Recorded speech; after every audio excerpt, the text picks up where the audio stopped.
Retro Cartoon Rewatch with Damien G and Hokage22, brought to you in part by Big Gold Belt Media, your one-stop shop for all things entertainment.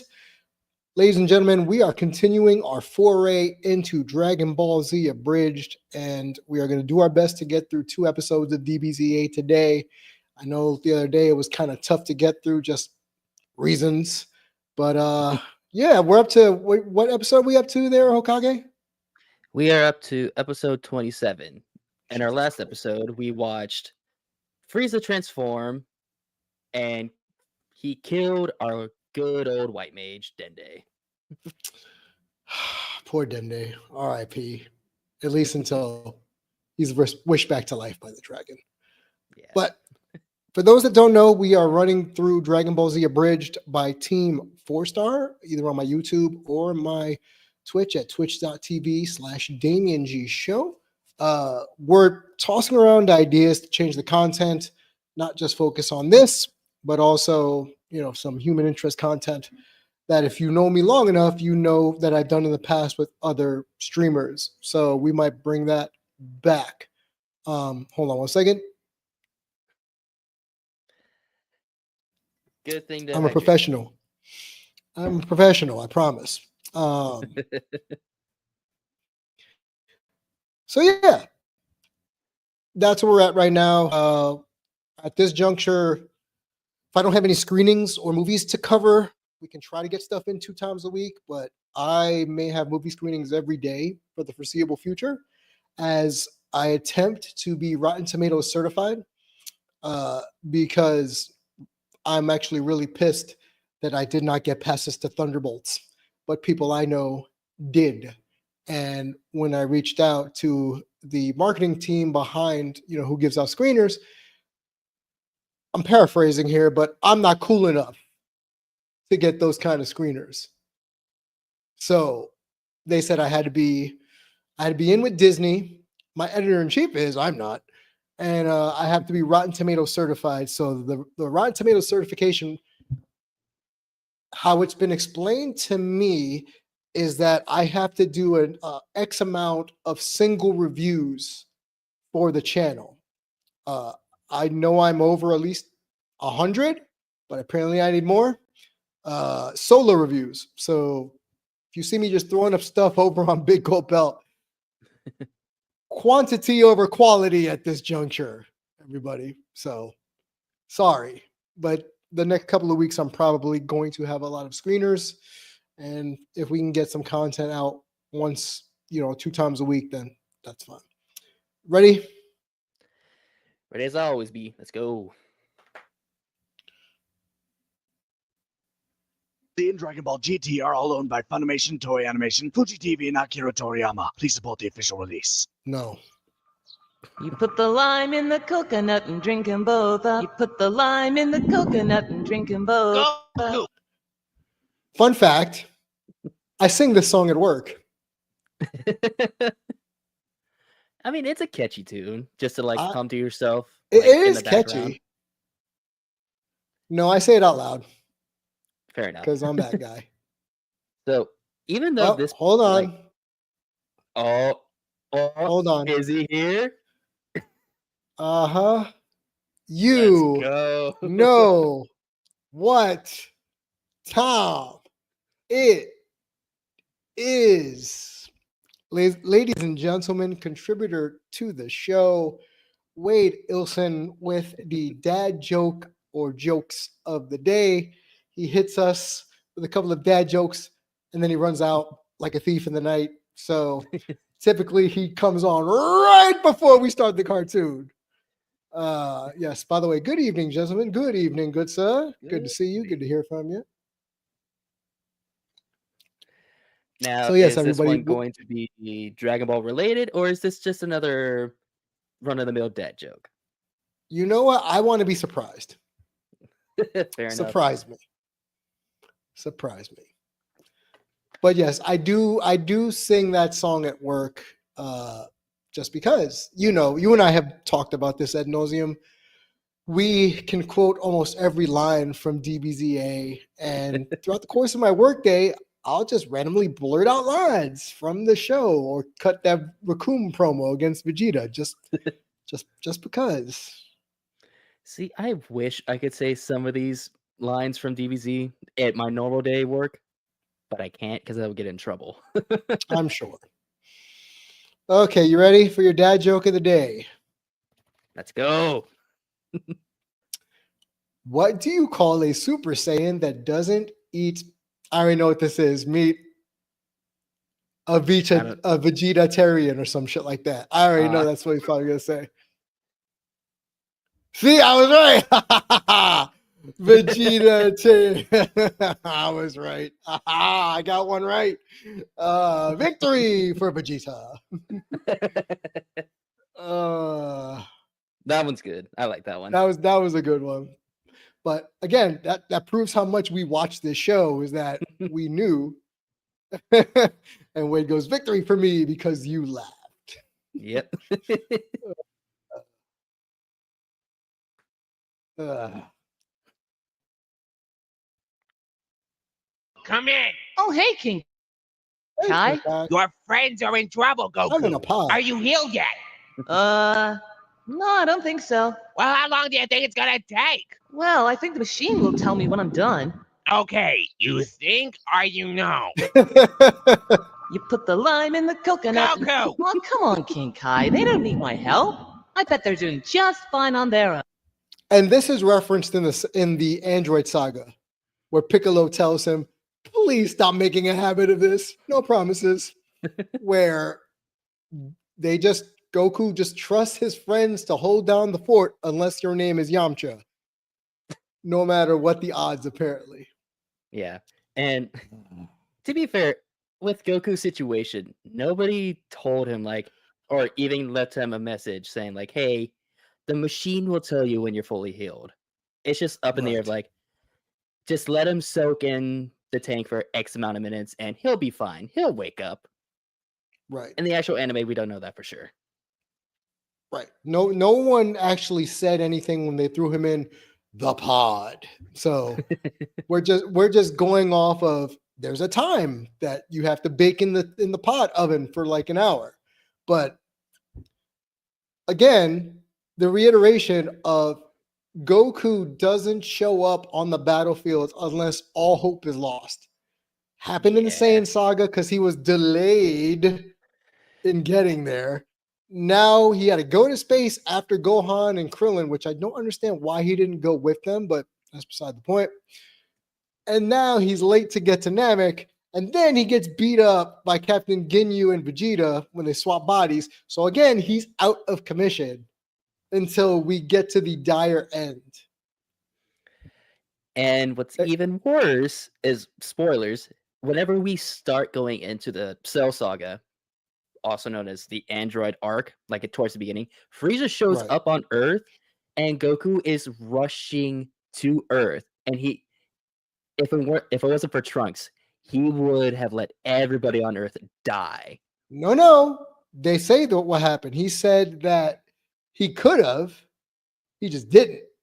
He could have got there faster. So in the canon, he actually says he should have just used instant transmission, but apparently he felt Trunks' presence on the planet. I don't know. I have to go back and watch the sub for that to be confirmed. But yeah. But even then, that's worse. Correct. And Wade goes, you got to marinate that like oxtails. It's got to marinate. So apparently Goku's got to marinate because you put the lime in the coconut and drink them both up. He was down! Out Out of mana! One of my favorite lines. To the point where we're gonna put the closed captioning on for this one. Need my help? I bet they're doing just fine on their own. Healer's down! Out of mana! Which goes back to what Dende said at the end of last episode. You don't fuck with the white mage. Nobody. Healers down, need res, out of mana. just a fun little like nod You were towards saying? D&D and just little like RPG gaming lingo. Yeah, I've played enough RPGs in my life to know you cannot go in there without a healer. They might get smoked in the first 3 rounds if you're ill prepared, but unless you have a paladin type that can both fight and heal at the same time, you better bring your white mage with you, buddy. Yep. Even if they're not even called the white mage in game, you know everyone has a class in an RPG. There's the tank who absorbs all the fucking hits and they hit hard, but they have no magic abilities whatsoever. The red Mhm. mage typically just throws out, attack spells. The white mage is a healer. The thief / monk is the fastest person on the fucking field, but they have middling stats all the way around. And then there's the silent protagonist. Did I hit all the notes? Just about, but you can also have your hero type, but that could also just go straight towards the tank where he's like, I will protect my party. I will protect everybody. Yeah, because of a MacGuffin of some sort, usually. Plot Yeah. armor. Yeah. But yeah, that's typically how RPGs are usually played, especially in D&D. Right. Yep. See, Wade agrees. He's like, basically. That ticks all the notes of every RPG known to man, because yeah, They follow a simple plot sometimes. very simple. End of the world. Gotta stop it. Typically, they're like 16 years old for whatever reason. They're teenagers or young adults. Like this is an Anne Rice novel. And then we just have to trust the fate of the world to a bunch of tweens? Imagine. Just imagine. So imagine. So imagine. Shout out to Blacksis. So imagine. We live in today's society and we have to do an RPG. Do you really think I'm going to trust the world, the fate of the world, to a bunch of 13-year-olds that can't put their fucking cell phone down? World's doomed. Well, that's why usually if you play enough RPGs, the main hero always comes from a lower income family. Think about it. Chrono from Chrono Trigger, low middle income family. Cloud had no memories whatsoever. He was from a small town of Nibelheim, and he had to go to the military just to impress a girl. Like there's a problem in and of itself there. I could break down. You know what? That's actually a really good idea for a fucking stream, to really go through RPG characters and say, yeah, you're from a low income family.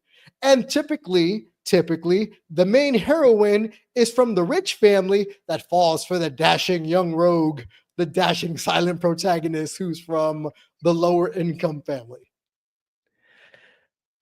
That would be so much fun to talk about. And the fact is, you're not wrong. Like almost every RPG that you can think of has that exact same storyline and like plot points, almost Right. to a T. Almost to a T. And ever since Final Fantasy VII came out, somebody's gonna die before the end of the fucking game. Yep. Someone sacrifices themselves or someone dies before the end of the game. Because spoilers for those who have never played Final Fantasy VII. And it's what? 07, 17, 20, almost 30 years, man. It's been almost 30 years. Aerith dies.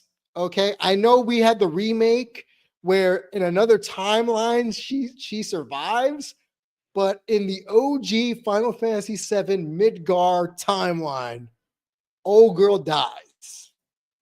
And when you're playing it without a guide back in 1997, you don't fucking know. You're just, I dropped my controller. What the fuck was going on? I literally dropped my controller. And logically, I brought this up to people. Why didn't they use a Phoenix down? And then people are saying, well, it was out of the course of battle. So wait a minute. You mean to tell me an item piece knows the difference between a battle and just chilling? Like, because you can use a Phoenix down outside of battle in the main menu, So why couldn't I use a Phoenix Down with Eris? Why? Because it was an FMV. That's why. Oh, hey, FMV. We can't mess with that. Anyway, yeah. So you and I could really have a conversation about RPGs and tropes and things like that. Because trust me, there was a time where all I played religiously were role-playing games from probably 1993 to whenever Persona 5 came out. I played nothing but RPGs. So that's a good 15 years of RPG playing. Yeah, you got some So, experience. The only experience that I had with RPGs is that I briefly touched Final Fantasy 14 or 16, whichever one has lightning and snow and all them, the shitty one. Isn't that 12? Sure, I think that's it. That's 12. But that's how bad of a game it is and how much I did not play it. I briefly touched that growing. Okay, pause on this. I briefly played the game. I briefly played that game while growing up. And then I put a shit ton of hours into Skyrim. So that's my only experience with RPGs in general.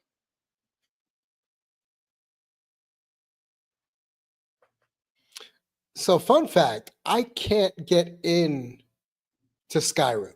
I can't get into Dark Souls, Skyrim. I need a turn-based RPG. I can't fuck with action RPGs. There was a game. Wait, if you're still here, you're old enough to know this game. Vagrant Story. When Vagrant Story for PS1 first came out, that was my first 3D foray into action RPGs because, Zelda exists, right? Legend of Zelda exists. I tell you, I see. Wade knows. He remembers. He just said he remembers. I don't want the responsibility of controlling my character in real time. Because way back then, we had to look at game facts or look at the strat guide. You think I'm going to be looking at the strat guide while I don't have active time battle? No, I don't want that shit. I want to take my fucking time. Like we saw in season 1 of Dragon Ball Z. Vegeta, I gotta wait my turn. It's his turn. I can't go. See, that's also part of the reasons why I can't get into turn-based like RPGs like Final Fantasy or Pokemon. Because I like to have some form of control. What? Don't you dare besmirch Pokemon. Hey, Don't I'm you not dare besmirching it. besmirch I am Pokemon. not besmirching it. I'm saying I can't get into it. I know Pokemon is a great game. Hell, it stood the time. Like, we're still getting Pokemon games to this day. But what I'm Pokemon saying, Crystal is where it peaked. I might be able to give you Black and White, but Gen 2, that's where it peaked for me. Pokemon games. Because, again, this is something I've had, and here's a little bit of like what's the word? Here's a little bit of just vulnerability for the chat here. When you get older and you realize how much time RPGs take to actually play, you lose so much interest in it because the fucking existential crisis of, oh my God, this is going to cost me 90 hours of my life that I'm never going to get back. That's why now I would rather watch someone stream it quickly, a 90-hour campaign done in 4. Like, okay, cool, done in 4. All right. So it's like trap door, broken door, done in 4. So yeah. Anyway, this is not a gaming channel right now, but yeah, just no, but it pivoted for a little bit. You know what? No, not now. We're not gonna do this now because I could pivot, but we're not gonna do this now. All right, back to the show.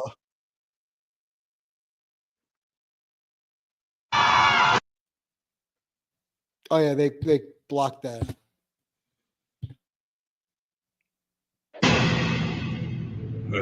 It's been so long since I've had to. So right here with Piccolo, right? Why does that look like he's got one wrestling singlet on? And I just want to yell, well, like it's the big show. Wade knows. He's got the half singlet on. He put the strap down, brother. And one other thing that he could do. Oh, also, real quick. I know this is Nick. Go ahead. Sorry, but I'm saying like if he grew into a giant, he could also become Andre the Giant. But he wears like a unitard, right?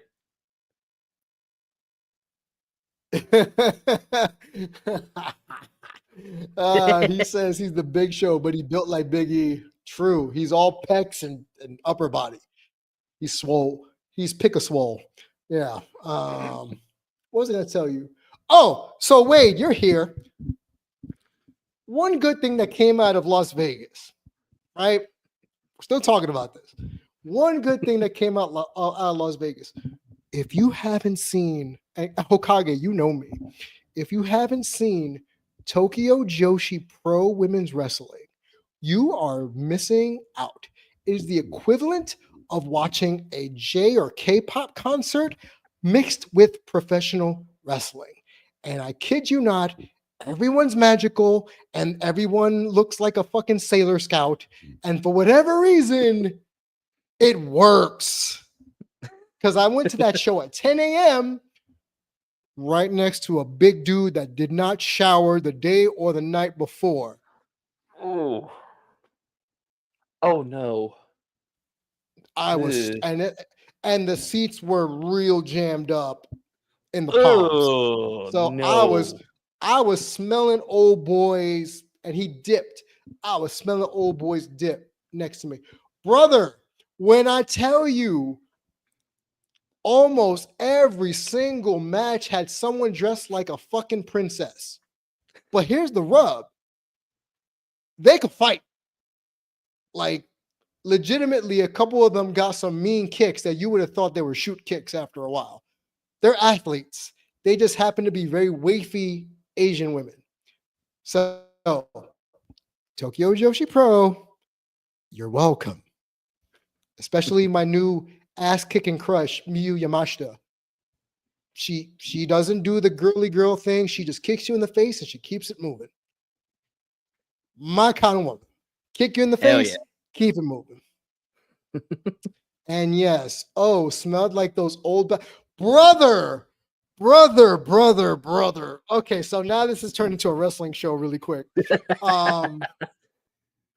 So for those that don't know, Battle Club Pro, which is one of my favorite promotions on the East Coast. Like, I love Battle Club Pro. Wade and I have been to multiple shows. Shout out to Yo Kim, one of the owners of Battle Club Pro. I've interviewed him on my channels before. When I tell you, me and Wade have had to sit at some shows where, and I hate to say it like this, but the rumor of, hey, do a lot of wrestling fans smell? Yes. Yes, they do. Yes, they do. The amount of shows, especially indie shows. See, exactly. Wait, yes, they do. yes, they do. Can't confirm. And confirm. You haven't been with me to a wrestling show before, have you, Hokage? Nope. Never been to a wrestling show in my life. We are going. I am dragging you. The only thing there's one that's every Saturday night. So if you want to have fun on a Saturday night in Bedford, it is one of the most cheesiest wrestling shows ever. But it's BYOB, and it's called Metroplex Wrestling. It's a wrestling school that does a weekly show.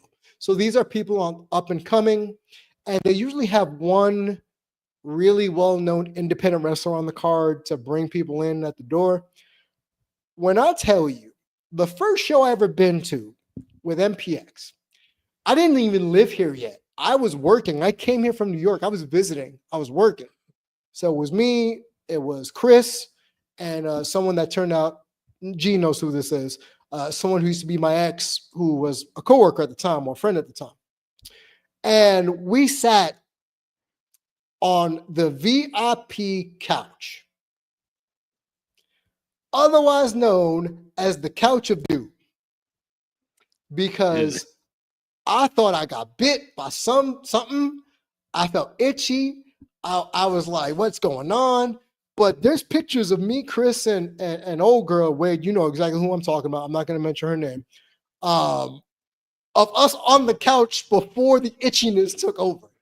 So, but what made me laugh about MPX was the fact that there was a woman in the front row wearing a muumuu while holding her baby, and she wanted to get all the wrestlers coming down the aisle to hold the baby for photos. And I thought she was going to drop that baby. I straight up kept saying she's going to drop that baby, and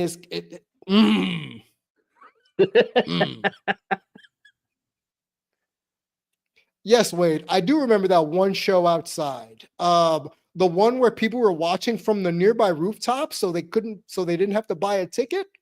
Yeah, I remember that. And if you remember that show correctly, that's actually one of the second time we did the buddy cop pose in public. So I do remember that. And I was dating that same person at the time. I flew all the way back to New York for that show. And when I tell you, people did not shower, even outdoors. Why is it with certain people just not entertaining the idea of like, you know what, I should shower before I go out? Okay, all right. Yes, we've deviated from the plot, kids. I'm so sorry, but I will give them a bit of an out. Your diet does affect how you smell when you sweat. And a good chunk of the people fit a description. Certain. I'm not trying to shame anybody, but it's true.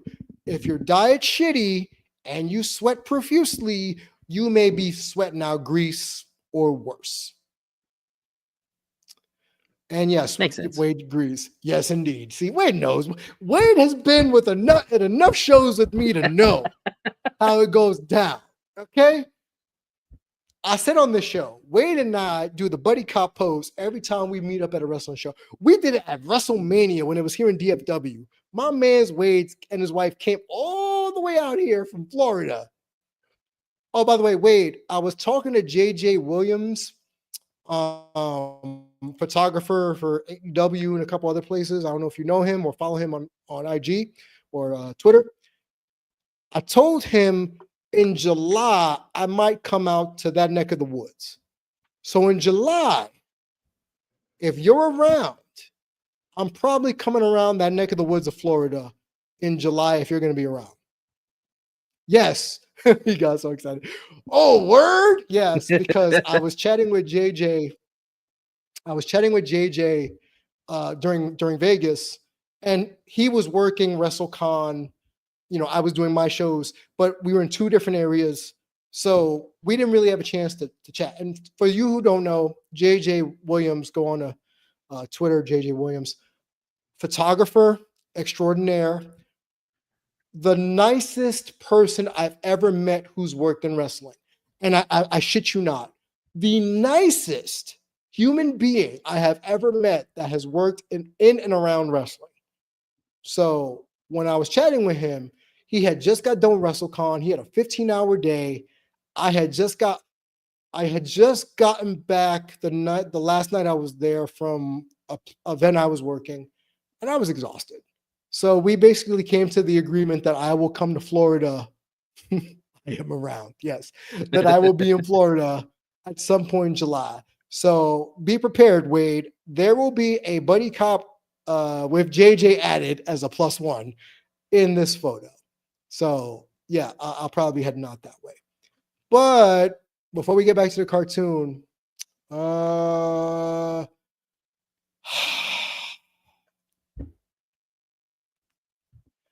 the outdoor show we were talking about, Wade goes yes, and I was friends with that one person who is even worse now. LOL. We gotta talk. I know exactly who this person is. I know who this person is. Yes, Jess will be around. Great. Go ahead, bro. I was gonna ask, do I also know this person by proxy, or You do is not. this somebody? Okay. You do not. This is someone that only Wade and myself know in the inner circle. And yeah, let's get back to the cartoon because I don't want to have to be in a bad mood. Back to the well. To use this form. It feels like an old suit I never have an occasion to wear. Unfortunately, whenever I put it on, someone dies. Oh no. 10 days. No! Oh, don't cry for the poor thing. I've saved him the fate of seeing what I'm about to do to you. Joke's on you. He hated the bald one. Hey, that's not fair. He just met Piccolo.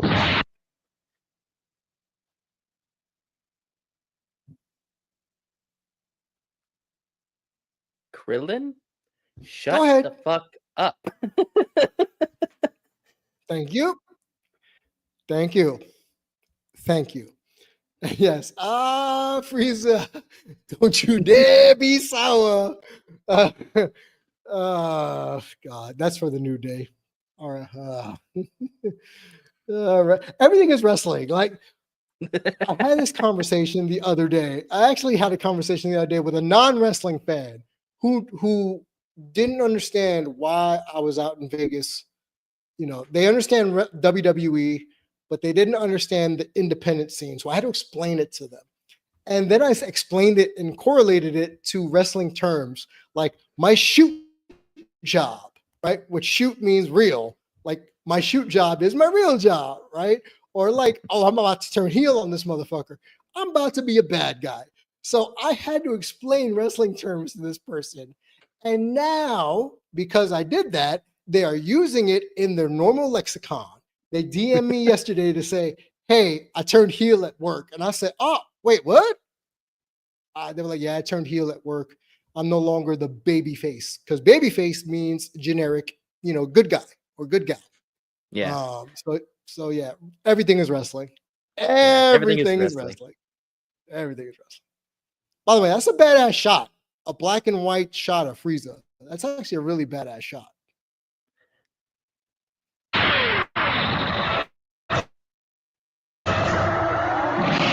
Dodge!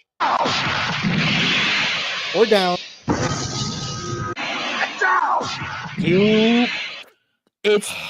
He's pointing directly at you. And Gohan. you know he means business. Gohan. Why Look, didn't hold on, you wait a minute, hold on. fucking dodge? Thank you. Hold on.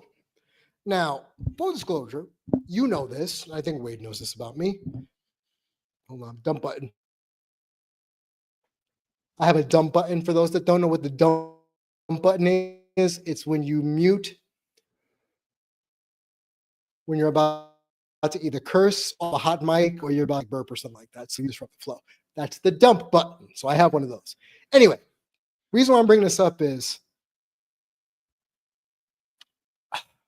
so Gohan doesn't dodge, right? We know that's the running gag here at TFS. I have a slow reaction time. I don't know if it's because of my autism. I don't know if it's because of the cerebral palsy or both, but I have a slow reaction time. So I understand the not processing right away, like, oh, I'm being shot at. Like, I could take a beat and say, oh, like Gohan. The difference is eventually my ass is going to jump that way, right? Or just fall down. Gohan, for whatever reason, is like, bro, you don't got it like that. You don't got the sauce like that where you could just block it with your fucking hands. Like you ain't got that. Case in point, the fucking Saiyan arc where you were like you were having a stroke and fucking Piccolo had to save your ass. Anyway, funny part is I'm a Gohan fan. I'm over here going in on him, and I'm a Gohan guy. So, oh well.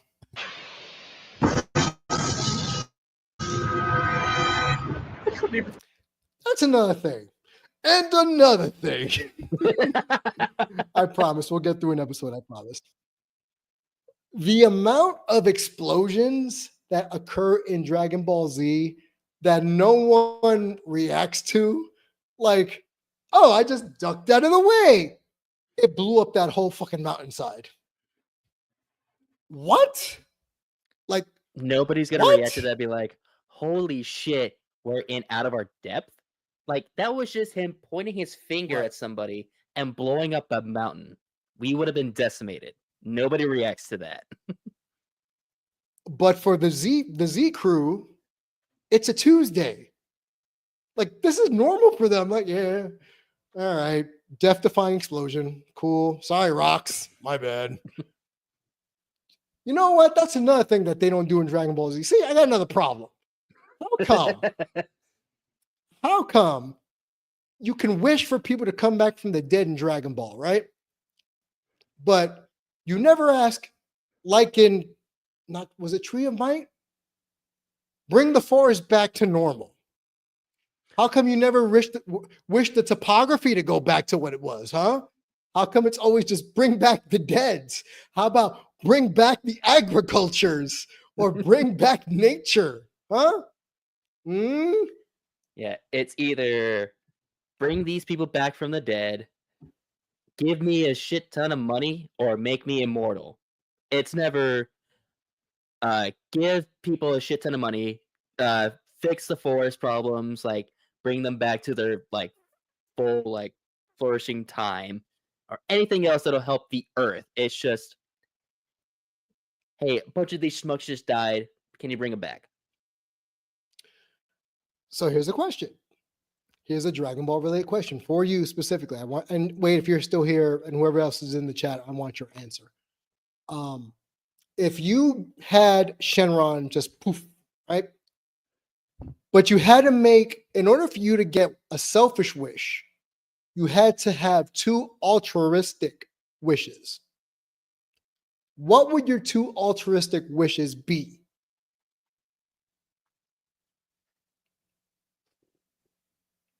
Damn, that is a good question. And I'll simplify it. I'll even say one. If it's 1 and 1, like Purunga, 1 and 1, cool. To get your, like for me, my selfish wish obviously would be unlimited funds, unlimited monies. That is my selfish wish. Unlimited money, all the money in the world. But my altruistic one would be the planet can't die. That's a good one. Thanos wouldn't be happy, but the planet can't die. I don't know your selfish wish. What is your selfish wish? I do not know. So if it's about dad jokes, don't tell it to me. I don't want to know your wish. I will say your wish is not granted. And if it's for someone to die, I know who in particular who you're talking about. I think mine would be whatever disease there is, there will always be a cure for it. Like, essentially, kind of like find the ultimate cure for cancer, but it's not just cancer; it's for any disease whatsoever. Like deafness, blindness, even those really aren't diseases; those are more of like just something that happens to a person. No, whenever they're that's born. disease. That's an eye disease. Like that happens. Okay, yes, I know what your selfish wish is, but that's not selfish. It's to bring back a loved one.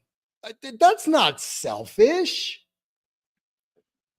I can see why it would be selfish because they, depending on who the person is, I'm just like putting an umbrella under this because I don't know his specific wish. But say you want to bring somebody back to life and they lived a full life, like they did everything in their life, they were happy. I would not bring that person back. Exactly. That's the selfish part because like you miss them. That's the selfish part. And you want to bring them back. It's like they don't want to be here anymore. They lived life. They have nothing. I mean, not trying to sound like pessimistic about this, but they don't have much else to live for because they did everything that they wanted to do. Mm-hmm. So why do you want to bring them back? Just so you can hang out with them a little bit longer? I get it. I see how that's selfish. And he agrees. But when I say selfish wish, I mean like take the 7 sins and say, all right, make a wish based on one of these things, be it greed, be it like one of those. Like for me, it literally would be all the money. I will never run out of money. Because you know how good, but I will use it altruistically. Do you know how many fucking youth shelters I would run if I had all the money in the world, bro? Like, So you would just be Bruce Or- Wayne. yeah, but I try to end crime. I wouldn't dress up like Batman and try to fight crime. No, I would use my money to fight crime and not be the crime fighter themselves. Like, I think that's the flaw in Bruce's. That's the flaw I think in Bruce's thought processes, is that he has to be the one. He's got to be the one. Brother, you are the richest man in Gotham City. You literally could go to Commissioner Gordon and say, hey, I want you to build a task force. I saw the show called Daredevil Born Again, and they had this task force. And they just stop whatever crime I want them to stop. Okay. Simple. And you don't got to get hurt. But Bruce, because Bruce is fucking a narcissist, oh, don't even get me started. He has to do it himself because it's all about Bruce. Yeah, it's not only that he's a narcissist, he's insane. And again, we're not going to divulge too much into this topic because we got a show to do.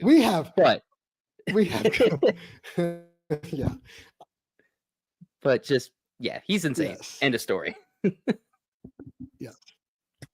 All of that attack. It was almost instantaneous. Yep. Just gonna stand here and keep being awesome. There's nothing we can do against that kind of power. Hello? highly doubt Piccolo would have said something like that. Highly doubt. He'd at least be a little bit more confident. Awesome. Right We're here. all gonna die. You know what? All of you better duck, because I'm about to turn left, and I don't want to smack you with my dick. Oh, look at you, Vegeta. You're really going to fight me. Well, not really fight, more like flailing angrily. Make your jokes while you can, Frieza, because Make I your can jokes now while see you the can, peak of your power, while I'm only beginning to tap into mine. I feel like we've been here. Aside from we've been here before, where, at what point, and I would love, if Toriyama was still with us, I would ask, why the fuck did you write Vegeta to think he could take on everybody when he knows he's outclassed? Because he's just prideful. That's it. My pride. I wish I was a carrot. Said that at But- work the other day too. Oh, good, my pride. I wish I was a carrot. Exactly.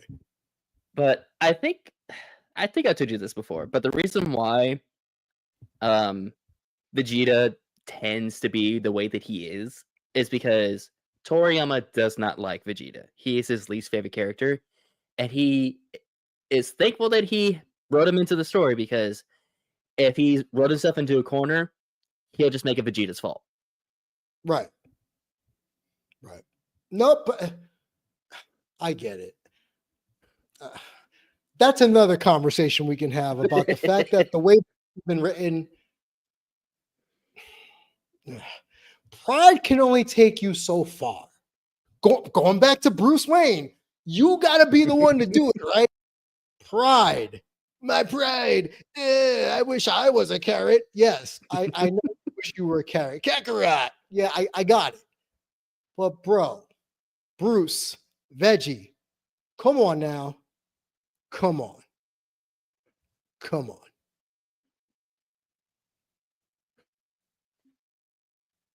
Here before? Have we been here before? You see, I have finally Audience, a reoccurring gag that's going to make you go, realized the legend. Oh my god, this is happening again. That's right. You're not dealing with the average Saiyan warrior anymore, Frieza. I, Vegeta, have finally become the legendary Super Saiyan! Okay, seriously. First off, Super Saiyan. What is that? What even is that? I'll tell you what it is. It's just some stupid legend passed by your filthy monkey ancestors around a campfire like it was their own dung. Let me tell you, Vegeta, I don't deal in legends. oh my God. Oh my God. While watching What? this and thinking about Dragon Ball Z. Saiyans are monkeys. Okay. Frieza's racist because he's white and he's racist against people of color, Namekians. Piccolo's supposed to be black, according to everyone you talk to. Why is the only rich person a white woman? Oh, no. No. No. No. No. No. The only rich family in Dragon Ball is a white family.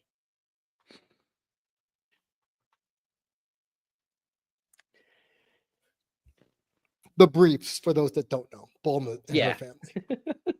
It just dawned on me. And it's later confirmed in Super that they are the richest people on Earth, not just On in Earth. Japan, China, or not China, not just in Japan in general, like the whole fucking Earth. The Bruce family, yes, like they have all the money. They're Bezos. They're Bezos, essentially. They're fucking bitch ass Elon. They have all the money in the Dragon Ball universe, which is why in TFS, Goku always asks, Bulma, they'll never know hardship again. Yeah, thank you. Yeah. He like, I'm so glad I know people with money. See, with them though, But it's true. They are This a is bit racist. altruistic. And the only real rich person on Earth is a white family. Who? I'm saying just a little bit. Bulma. Bulma's not the altruistic. It's because she met Goku. Because remember, she was. Oh, you want to take it back to Dragon Ball Original? If you go all the way back to Dragon Ball Original, she was an entitled Paris Hilton-y white woman. Like, I'm on break from school, so I'm going to go look for these Dragon Balls. Entitled white woman. Fair point. But I'm just saying that after she met Goku, a lot of her stuff that she did with her inventions helped out a lot of other people. But that's it. Because of Goku. I honestly believe because of Goku. It's like the Tony Stark issue, right?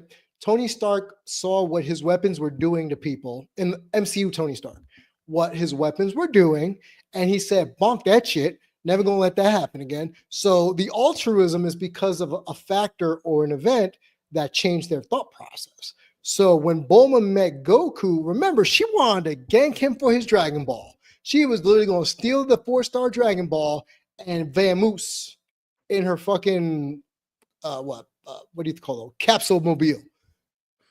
She was literally going to use him. She showed her ass.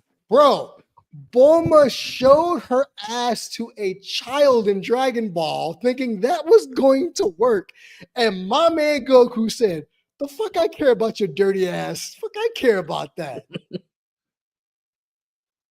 Come on, Fair man. Point. Fair point. Which also goes to the fact that Toriyama can't write women properly. He couldn't write women properly. And he's talked about this. Because think about the next women we see. Blonde Launch. Angry all the fucking time when she's blonde.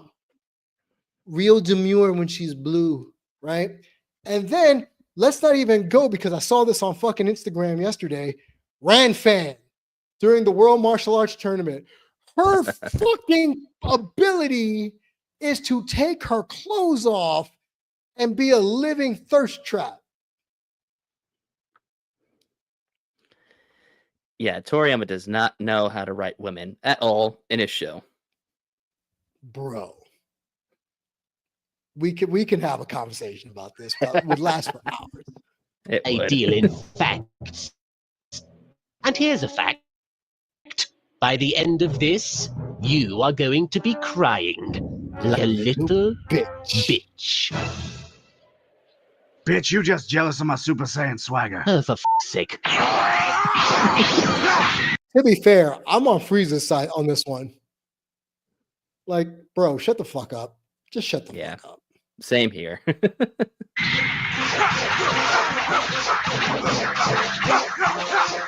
Yes, I have him on the ropes. No, you All don't. he can do is dodge me. God, Zarbon's dead, Dodoria's Doria's dead, the dead, Ginyus are Ginyus dead. This has been one giant mess. It's just like that jockstrap incident, only now I don't have Ginyu around to dig the holes. I know I've asked you this. I just want to reiterate. Do we know what the jockstrap incident is?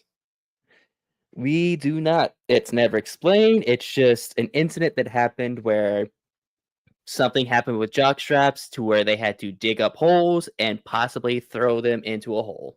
We have no idea what else happened with that incident, but we know it was By traumatic the way, enough. that is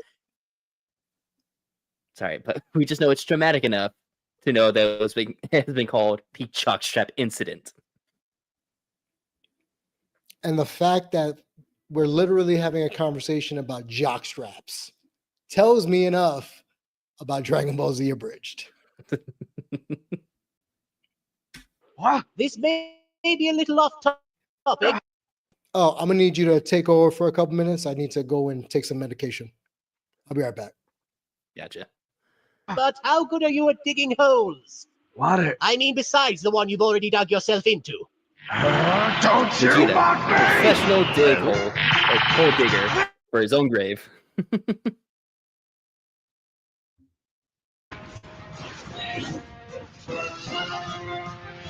I don't get it. Why can't Vegeta hit him? Because he keeps aiming where he is instead of where he's going to be. God damn, Vegeta Oh, is. crap. I don't get why Vegeta does that. He should be able to like figure out which where he's gonna fly to and shoot him there. But so fueled by fucking rage, they should shoot him Hell, where are he we is done instead of where playing he's going to be. children's games? What the fuck? Or do I have to tickle you? Eh? Eh? Kuchiku? Kuchiku? I'm gonna blow you up! We'll see how you stand up to everything I've got! Take my Super Saiyan! So whenever Damien comes back, I want to talk about that specific scene in the Kai dub. Because I don't remember what it was in the original dub, but in the Kai dub, his one line here was actually pretty cool. Or maybe gift baskets with wine. Also, gift baskets with wine. Oh, Hell yes. Okay. Thank you, Damien, for pausing it. So that previous scene where Vegeta is like super angry and flies up into the air and charges up like a super Gallic gun and shoots it down at Frieza. Like I said, I don't remember what the line was in the original dub, but in the Kai dub, Chris Sabat doesn't get as loud as Brian Drummond does in the Ocean dub. But in Kai, he says, "I am a Super Saiyan and you will burn in hell." And he is like swinging for the fences with that scream. Like, it is cool. And the thing is, I'm not a big Kai fan, even though I did kind of grow up watching it. But some of the redub lines that they do for Kai are really good. That was one of the ones that I just really liked. oh God. See? It's like I told you, Vegeta. Like a bitch. Shut up! Oh my god, you actually are crying. I'm not crying! No! To be fair, whenever he's crying here, Like a yeah, like a bitch. But to be fair, at this specific point in OG canon, his entire world literally just got shifted upside down. So now everything that he knows is falling apart around him. So it's fair for him to like shed some tears. well, but that's what I was saying earlier, that the way he was written to think like no matter what he does, it's like the child who's never been exposed to the world because they live life on easy mode. So as I was saying, oh my God, that makes even better sense. Why him and Bulma wind up together. Yep. Oh my God, they're both fucking Nepo babies that have a high esteem of themselves. Yeah, because Vegeta is a prince. He was going to be a king of Prince his of entire one race. Saiyan. Yes. And then you have Bulma, who is essentially a princess in modern times, where her Correct. dad gives her everything, whatever she wants, she'll get it. But just to double on top of the fact, she can make anything that she wants because she's fucking smart. Correct. That was the saving grace, is that they made her a genius, which covers a lot of like the flaws that you could perceive about the character of Bulma. But also something else while we're talking. Dr. Briefs. Not going off of DBZA canon. I'm talking about canon. What's the age difference between him and Mrs. Briefs? I don't want to get into that because we And don't know. We don't know how old Mrs. Briefs is. She just looks very young for her age. So let's just, see, now we're gonna go down the dark path of Dragon Ball. Oh, why am I doing this? Because why not? Okay. But real quick, to kind of like pivot a little bit and have a little bit more positive twist on this while we're talking about royalty. It's a positive. Yes, a little bit. So, you remember Chi-Chi's father, the Ox King, The Ox correct? King, yes. So, that technically means that Chi-Chi is a princess. Correct. So, by proxy, Goku is also a Saiyan prince because he married into the family.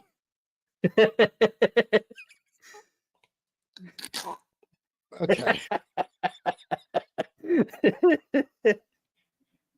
To quote a line from How I Met Your Mother, hit a kitty.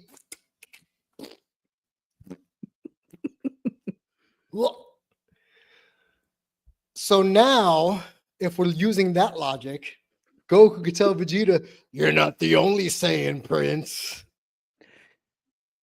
He could, but at the same time, he would not rub that on his face because he's so stupid. And two, he would think that being a prince is like some kind of food, or that label is some type of food. I mean, he thought getting married was a type of food. What's a bride? Food. Oh, yeah, sure. I want one of those. See, that's what I mean. Okay, so I have an idea for a future Dragon Ball oriented show. All right. So you and I we don't know everything about Dragon Ball. We just throw out these theories, right? Mm-hmm. What if one day we do theories and then we cross-reference through like wikis to see if we're right? That'll be fun. I'm down for that. Because right now, one of the things that you said that brought to my attention was, if the Ox King is a king, who were his subjects if the castle burned down in original Dragon Ball? Ooh, that's a good question. So was he king he just called himself that because he happens to be the biggest dude in the block? Or did he actually come from a royal lineage over on Mount Paozu? But remember, Chi-Chi's a hick. So if you're a princess, you're not their princess. She's the princess of the trailer park in Dragon Ball Z. That's essentially what she is. She's the princess of the Dragon Ball Z trailer park. I hate that you're right. Kyuk. Anyway, we can do that one day. I think that would be really fun, just to like, because we're talking about it, and these ideas are coming to my head, but these are theories within the verse of it. You're thinking, why is Mrs. Brief so young? Why is the only wealthy family a white family? Why is the king a dog? All good questions that could be further explored in a different show. All right. Wade says, oh man, she's Chi-Chi Ann from the trailer park. She probably makes a mean pork and beans. Well, she'd be from the shut up, Damien. Shut up. I'll just type it in the I'll just stop it. I have a joke for that. but I'll say it off air because Android 18 makes a joke about her wardrobe in the Android saga, talking about she's a Chinese princess. So if you're a princess, but you're the hick of Dragon Ball, shut up, Damien. Just go. Just go. Honestly, now I just feel bad. Usually I just blow up whatever's in my way, but with you, I've gotten kind of attached. Sort of like Like putting that. down old Space Yella. How is that a thing? It's sad, really. God, I So for those that forgot don't about know, that one. there's a running gag here in Dragon Ball Bridge. Everything is space blah. There's Space Sonic, there's Space Australia, Go Space Broncos, and now there's all different versions of Space Old Yeller. So yes. Why is Forgot that a about that one. thing? Good question, Krillin. Good question. But before we part ways, Vegeta, let me tell you a tale. The end. It'd be better if Vegeta had a tail, because then that would have been the tale he was told. Anyway, moving on. I want to apologize, guys. I'm on a different medication schedule right now. So if I'm a little loopy, it's because I'm on something new and I don't know what the side effects are yet. So apparently me just blurting out random shit is part of the side effects. Sorry. I mean, hey, But not I'm sorry, enjoying 'cause it. I mean, Hokage knows me well enough. Wade knows me well enough. There's those two. When we are peak Damien, Hokage knows exactly what that is. When Damien mode is activated, and it comes up very rarely, and Wade has seen this also. I give 0 fucks. I'm still respectful, but you will never, ever hear a lie from me in that situation. I will be the most blunt and upfront version of myself. Authentic. This is the most authentic you could get from me. Like, I'm not even sparing your feelings. Like, don't ask me, sweetheart, if your fucking dress makes you look fat when Damien mode's activated. Because I will say, no, the dress doesn't make you look fat. You were fat to begin with. So that's the shit I would say in Damien mode. Yeah, we like to call this version of you New York Damien because Correct. you're blunt, you don't give a shit, but at the same time, you have some courtesy. I do, because I still care about people, even though in those moments I don't give a flying fuck. So I apologize, audience. I'm on a new medication. I'm not drunk. I'm not high. I promise. I wouldn't be doing.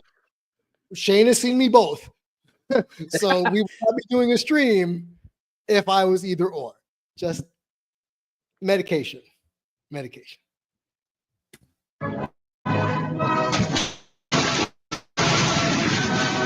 Did he just part the fucking sea like he was Moses? Yep, that's exactly what he did. Also, real quick, I'd be remiss if I didn't mention it. I'm sorry, Hokage, this has nothing to do with you. Wait. Why are the Knicks trying to kill us? Why are the Mets trying to kill us? I don't, my heart is not that great. Okay? We're getting a checkup tomorrow. I don't need my sports teams to make me feel some type of way. Where I'm like at the edge of my seat, I'm already bald, right? Because I shaved my hair. But if I keep this up with my New York sports teams and the stress they cause me, it could be worse. I could be a Cowboys fan because y'all are fucking depressed. But y'all are just fucking depressed. Y'all on fucking like self-harm watch. I got to make sure y'all okay. But being a Mets, Giants, and Knicks fan, especially in the last decade, I'm glad we're still alive, Wade. I'm glad we're still breathing. Anyway, just had to throw that. But going back to Frieza, he parted the fucking sea like he was Space Moses. Like, what the fuck? Well, there's one other thing that even the creators of DBZA even mentioned that Frieza is the Avatar because he bends the water, he lifts up rocks, he can mess with the wind a little bit, and he can cause lava or fire to shoot up at his enemies. So he's technically Moses. the Avatar. Oh. He's God. I forget that you haven't watched Avatar, so you don't get it. But I don't get it. yeah. He's space God. Got it. See that, Vegeta? Now for my next trick. Okay, so I'll admit I like the way this is animated because it shows how beaten Vegeta is. Because if you go back a couple of scenes where he does his pre-final flash, let's call it what that is, the pre-final flash, he has this same animation style. So I don't know what they meant by it, but from a visual standpoint, I like it. I like it. It just shows to me, the audience, that desperation leads to defeat. This looks like a defeated face. Remember when Dodoria told him Dodoria was a woman, he had the same face of defeat. I'm going to make an asshole disappear. Bagwan, Ew. brethren, Vegeta. Me be a spirit. Bagwan, Vegeta, Sebastian from the Little Mermaid. Animal. And me here to tell you how to mash up that bucklat free. Do you know what Bumbleclot means, Hokage? I know to swear, technically. I just don't know the actual term of what it means. It's motherfucker, essentially. See, Wade knows. He's like, I do. It essentially means motherfucker. But I also So love the reason why I know this. Go ahead. sorry. But I love this bit because they like make small comebacks in some of the other series. The one that I know that it comes back in is History of Trunks, the crab bit. Yes, the crab bit. It does make a comeback in that. Yes. I love inside jokes. All you got to do is All you got to do is wait for Goku, man. Wait for Goku. Press the Goku button. That'd be so You shoulda fucking did funny that. if he actually said that. Do you remember when we were trying to watch Street Fighter 2, the animated movie, and we got to the DJ part? Yeah, I remember. They Oh my missed the opportunity to give him a Jamaican accent, which they did in the Street Fighter movie, where they took Miguel Nunez and made him Jamaican and gave him an accent in the Street Fighter movie. And his call to fame is everything's crashing, General. Everything's crashing. Go back and watch the original Street Fighter movie. You know what? If I could find that movie, let's watch that and review that in real time. Hell yeah. The original Street Fighter movie, not the animated one, the live action one. Because god damn. Ooh. Are you man enough to fight with me, Bison? Bro, you from Brussels. How are you representing all American guile? Like, come on, man. Come on.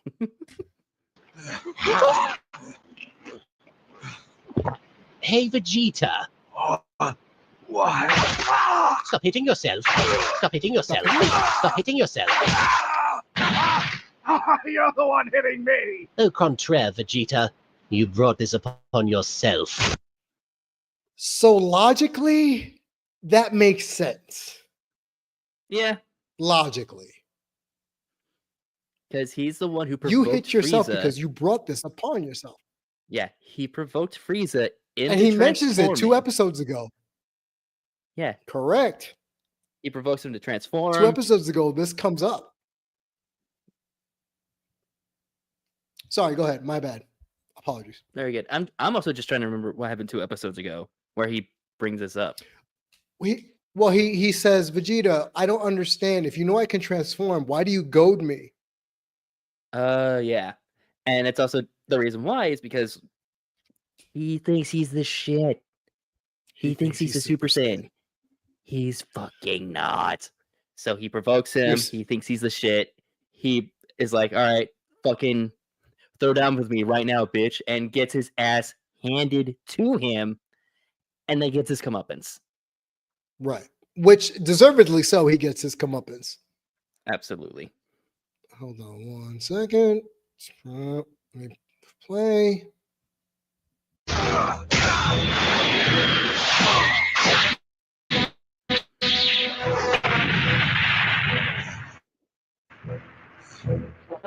Should we help him? No. No. Oh, go ahead. Pool's open. Water's fine. No? Just going to stand there like a bunch of pissants? Thought They so. do that a lot Now, in the where show. were we? Oh, right. I believe it was. They just and Krillin references this next season. It's like, we do a lot of that. Like, we just stand around. Like, they do that. But They stand also, around. what makes me laugh is the fact that exactly. Go ahead. No, but I'm just saying they stand around and do nothing while people are transforming, while people are getting their ass kicked, or while somebody is getting something that could end the fight or just like end humanity in general, and they do nothing. They just sit, stand around, and watch everything happen.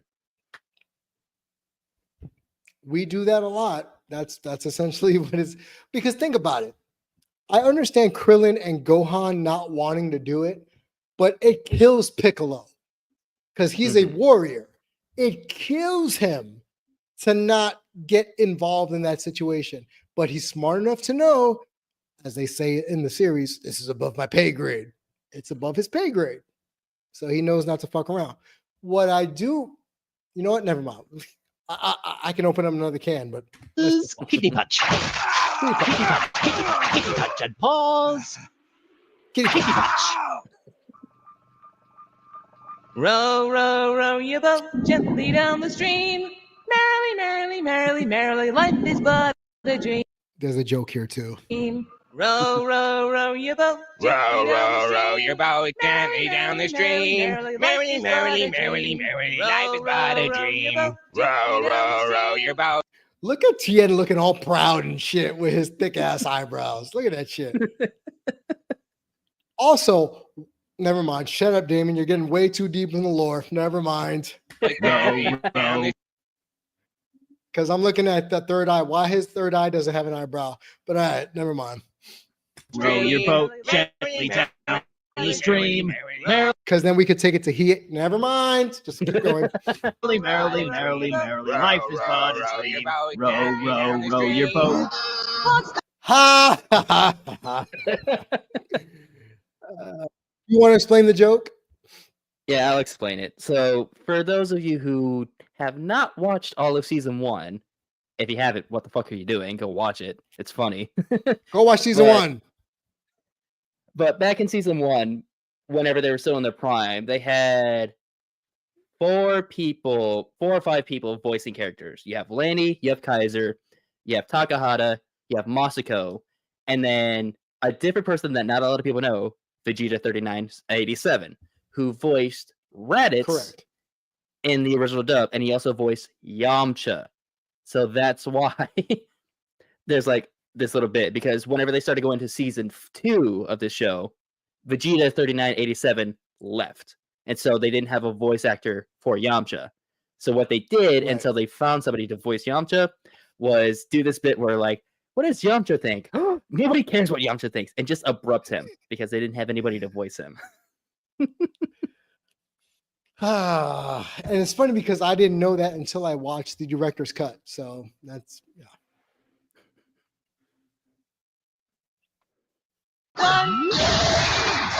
he's done.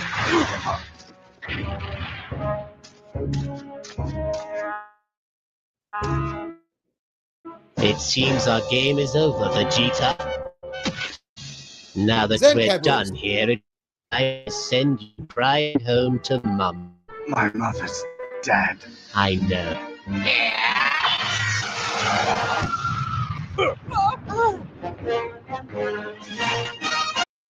Okay, not for nothing. When I first saw this as a kid, I said, hell fucking yes.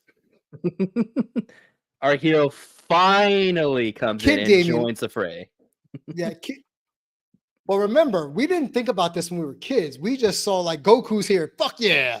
Like we didn't think this is part of the part of the writing, you know, where we write Goku out And then when shit gets real, okay, we're gonna bring him back. But as a kid, when I'm on Toonami, shout out to fucking Steve Bloom and playing Tom on Toonami. Yeah, when this came out on Toonami, I was like, what the fuck? Goku's about to whoop that ass. You put that. Who? Hey guys, how's it going? Piccolo, when did you come back? Dragon Balls. Oh, neat. Hey, Krillin, that armor looks funny on you. Hey, Dad. Hey, so are you? God damn it, Goku. We love you and we hate you. So the creators have gone on record and say they didn't really mean to write him that way. And they changed course by season 3. They changed course in season 3 a little bit. And they realized, yeah, he really is a bad dad, giving it to the bad dad Goku narrative. Mm-hmm. I think they went a little too far left. If you ask me, I think they went a little too far left. But I do admit the "bye, son" joke is awesome, and yeah, awesome. It's very good, and it does. Even though, like you said, they technically Kaiser is the one is like, I wish we pivoted a little bit less hard than when we did whenever they were making the Goku's a bad dad jokes. But it does give a good payoff for Gohan in season 3, where his anger is rightfully earned. But I do agree that they should have wrote him a little bit less of a dickhead father, just a little bit. Yeah, like for me, I'm just like, I don't know, it just made me a little uncomfortable, just a little.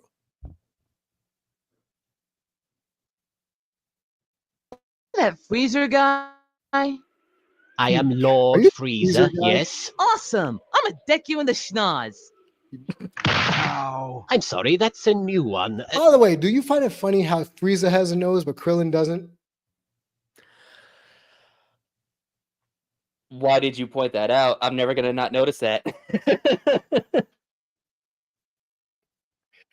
I know a worse father than Goku. Shut up, Wade. Stop. Wade, stop. Just stop. Yeah, but now they're pointing it don't wanna out. get Why into does Frieza have a nose and Krillin doesn't have a nose? It's a good question. Maybe Mm-hmm. Toriyama just completely forgot. Who knows? Well, actually, no. Okay. How do you forget to write a nose? Actually, it's Krillin. He didn't know. But this goes into something that I actually want to discuss. So, throughout this entire series, specifically the Frieza saga, whenever Frieza is transforming and he's getting more powerful, from first form all the way up to third form, he looks terrifying. Like, he looks scary. Like, you don't want to fuck with him. But then in his final form, it's the complete opposite of all of his previous forms, where he's just this very slender-looking figure with just, like, beady red eyes and just a bulbous head. The reason why he's designed like this is because Toriyama's, not mantra, but one of his sayings whenever creating certain characters was less is more, where you could illustrate somebody having a shit ton of power or presence, but not over design them. Hence why Frieza is like, not like super foreboding or huge, but he's just this very slender, kind of short, menacing character. And it works so well. And one of the other things that I find funny about this design is that Toriyama got the idea from business people, like almost like people from Wolf on Wall Street. The Wolf of Wall Street type people, really? Yes, he got that idea. He got the idea to make Frieza like that because of those people. He went off those designs. Okay. Who are you exactly? I'm Goku. I'm insane. From Earth. What? He means Saiyan. Between you and the Namekian, I think I've lost my touch at genocide. What's wrong, Vegeta? Did Freezer do this to you? Oh, look, he's all concerned. I'm impressed, Vegeta. You managed to friend. Hate you. Hate you both. Unfortunately, Vegeta and I were having a disagreement. He wanted himself to live, and, well, I didn't. Why do you want to die? No, I meant I want him to Is die. it because you look weird? What? Oh, you know, you got that big head, those weird lips. Does that make Goku racist? I don't. He's not pointing out, like, Or distinct- culturally insensitive? I would say he's culturally insensitive because he doesn't know Frieza. He's just pointing out, like, well, you have some weird features, but all in all, you're not like a horrible person. He fought See, racism Wade- with racism. See, Wade, I was trying to put There you Goku go. in a different light, but you're right. Well, because think about it, go all the way back to Dragon Ball, where he's slapping women on the crotch, talking about like, "Oh, you're not a boy," ha ha ha, or "Ew, you a nasty girl." Like he doesn't know any better. And That is even true though because Grandpa Gohan didn't teach him the birds and the bees because he wasn't around long enough. because he died, yes, because he died. But yeah. I would just like to say he is just culturally insensitive and he just doesn't know he is.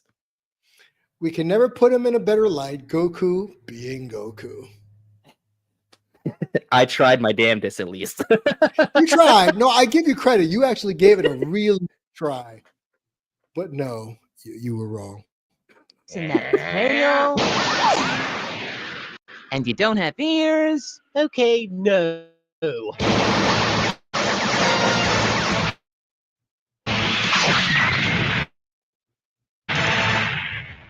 And to top it all off, you're really kind of a jerk. What are you? You see, Frieza, no. you aren't dealing with the average Oh, here we Saiyan go. warrior anymore. Oh my God! He has risen above and become a legend.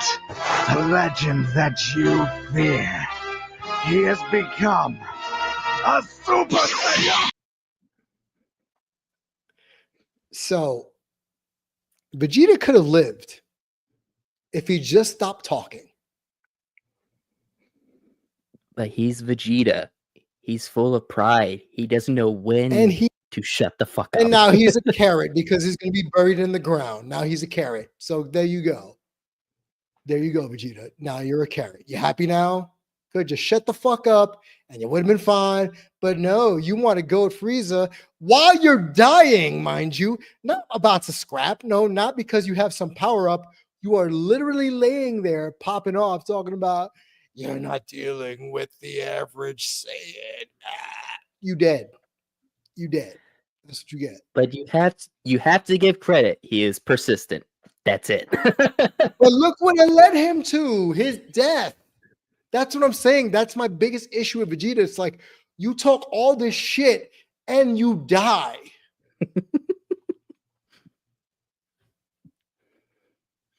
That's just You how talk- Toriyama wrote him. He deserves to die. Vegeta! No, seriously, you have no idea how old that got. I agree. Got hella old. Laugh while you can, Frieza, because I'm about to rock you. Like a hurricane.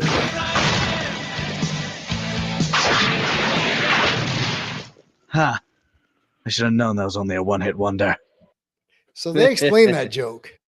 They've explained that joke because the hurricane, the Scorpions sang the song "The Hurricane." They really were a one-hit wonder, so that's all the attack could muster. But that's why they went to Ballroom Blitz because that song did better. Yeah, it's just the whole thing. Go back and watch the creator's commentary. You got one more in you? I've got one more in me. All right, let's do this. Now we get into some of the fun shit. I'm ready for this. Following is a non-profit fan-based parody. Dragon Ball Z, and Wade says it works on so many levels. what works on so many levels?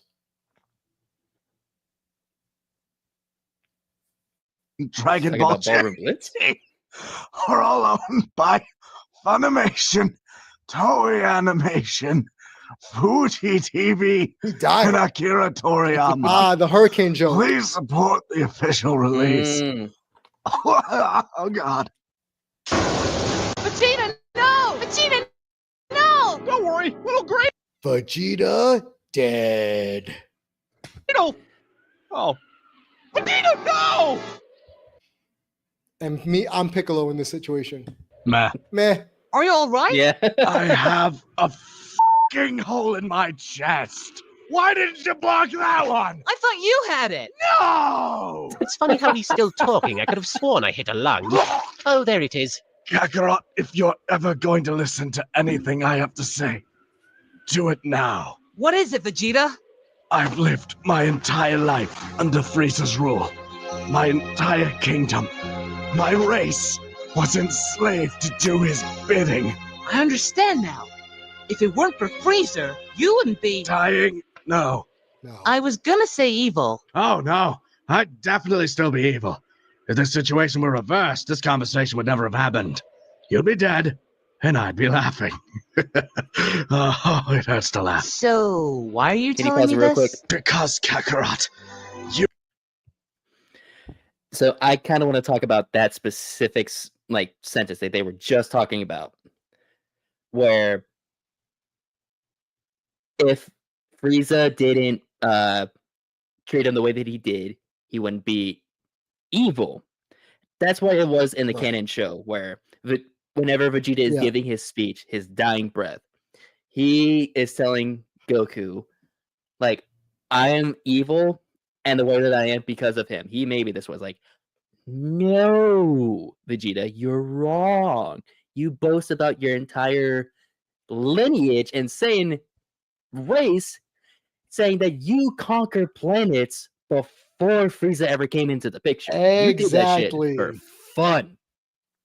And I'm glad that they wrote this into the actual script for their show, because, like, yeah, he knows he's evil. He knows he knows who he is. So he's like, no, I wasn't gonna be evil. I would just be laughing if the roles were reversed. So fuck you. He is self-aware enough to know that, yeah, I'm an asshole. Wei goes, I get it now. Goes, what do you mean by we are Goku and Vegeta? Because does that make me Vegeta since I talk shit? Like, what are you trying to say, dude? I was about to say, I hope he's not calling you you are our Vegeta. race's last hope. You are the last remaining Saiyan. Oh God, you're the last remaining Saiyan. I am the dead. Vegeta, you. Again, another ability of Goku's that we don't see anymore after this shot. Nope. He mentally just breaks things. Okay, Come on. You deserve a. I'll be a little bit funny here. We do technically see that happen, but Goku doesn't have that ability. Jiren in Dragon Ball When do we Super see- does, Womp womp. where he just looks at you hard, pause, and then you get hit with like a flurry of punches. And that's it.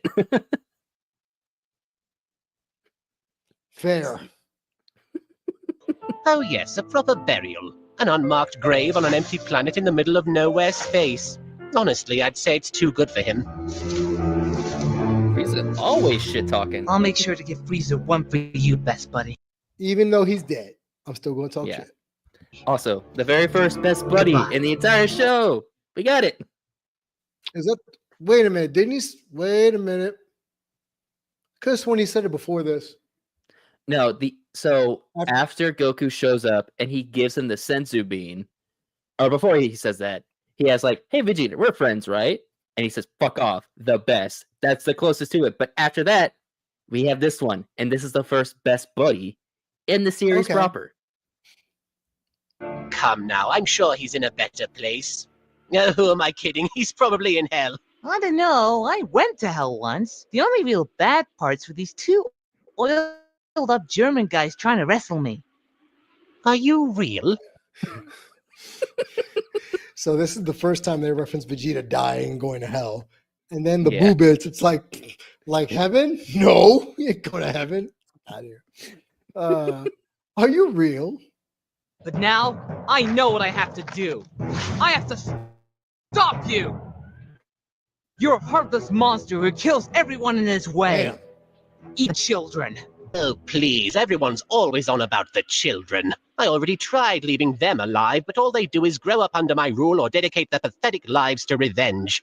Usually both. Really, killing them is a kindness. I can retract that kindness if you wish. But then who's the villain?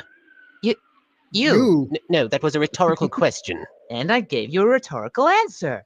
Good lord, I traded Vegeta. Rhetorical. He said rhetorical. Like rhetoric.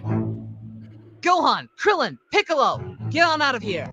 I'll take Freezer myself. But Dad! No buts. Piccolo, you take care of Gohan. So keep doing what I've been doing then? Yeah, huh? Yeah, I figured. Let's go. Oh my God! Dad, beat him within an inch of his life and hang him up by his entrails! Wow, he sounds like he's had a hard time. Piccolo should really have a talk with him. I see. Sending your Piccolo. friends off to fight me all on your own. How gutless. What? How is that gutless? Because suicide is the coward's way out. Can we fight now? Son of the... Yes! Okay, I gotta admit, that's a badass first step. Fight. Yes! My man broke ground with one step and it propelled him because he's not flying. This is momentum.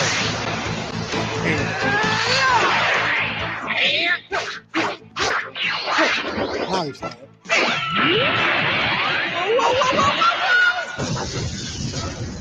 Using his Kamehameha like in Dragon Ball Original, where he used it to move him around when he couldn't fly. Still works. Which is, Still and works. it's a cool little detail to make you realize, oh shit, Goku actually knows how to like use strategy and fight a little bit, even whenever he's way in over his depth. So we're not going to talk about the lack of animation in Goku's face right now. No, we are not, because this was just a mid animation frame that you paused perfectly on. Are we sure we're not going to talk about the fact that he's got like he's Krillin? He has no nose. No. He... God damn. I have a weird habit about finding these things. Like it's like, oh, look at that. Yeah, no, he has no face. He literally has just two dots and a little mouth thingy. He That's looks like he has a baby face. It doesn't look good. Yes. Hey, wait a minute. They're all missing. He can't sense my energy. Ha ha! You can't sense my energy. No, but I can hear you, moron! You see that vision. What did he say there? He says he has bat vision because bats have to use echolocation, so he knows how to Yes. hear him. Idiot. No, but I can hear you, moron! You see that vision.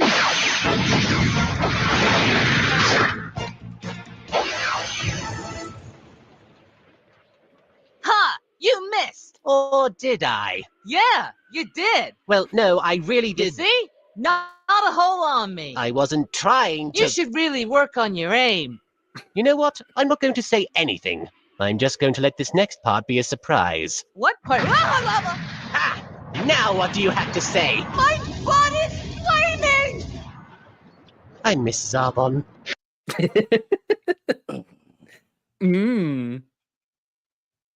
See, Wade had it right. He looks like a Muppet. That's exactly what he looked like, a Muppet. Oh my god. Yeah. Looking like Beaker.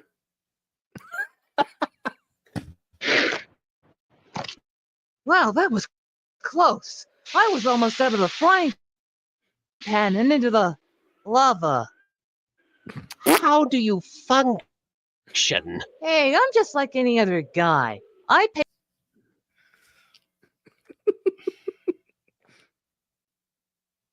I pay my taxes one leg at a time. Does Goku actually know how to pay taxes? Better question. He doesn't work. Better question. How does Goku know what a tax is? Maybe He would because have no Gohan idea what taught that him. is. Gohan taught him. Not his grandfather, his son. Because he learned. I'm going to drown you. I'm going to drown you like a sack of dumb puppies. What? Why would you drown puppies? Because they're cute and cuddly. Are you coming on to me? Okay, that one is actually pretty funny. No. That was pretty funny. Because it goes from why would you drown puppies to are you hitting on me, sir? Because stranger danger.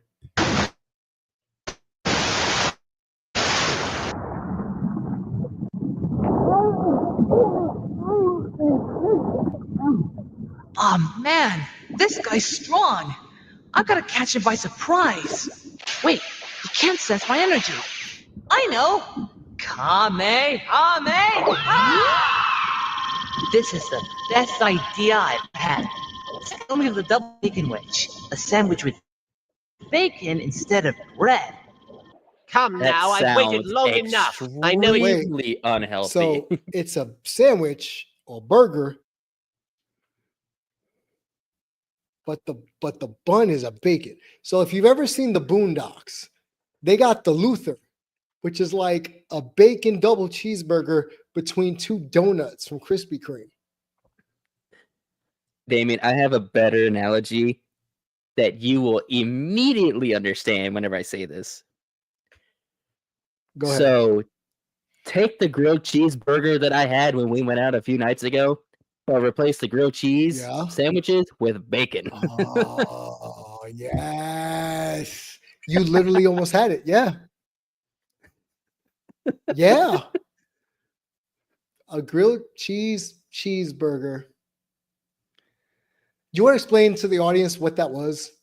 God damn. Here's the thing. I know I'm a big person. I'm not like fat or obese, but I know I got some weight. I have my big back moments. Whenever we went out that night, that was a huge big back moment. So I forget what exactly we were doing, but I know that we were.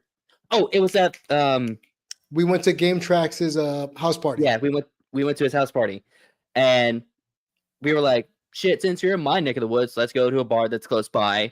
Went to this one that we both had never been to before. We're like, fuck it. What do they have? One of the things that they had on their menu was, I forget what it was called, but it was essentially just a grilled cheeseburger. And you would think, oh, it's a burger, but with grilled cheese, like toast on top of it. No, it is 2 patties with bacon, cheese, and onions. And the breading is 2 grilled cheese sandwiches as the breading. So essentially, we're eating a sandwich squared with a burger in the middle. You are eating a cheeseburger grilled cheese sandwich. I do a not double grilled cheese sandwich. Yes, a double grilled cheese sandwich. With I do not recommend it. A side of bacon fries.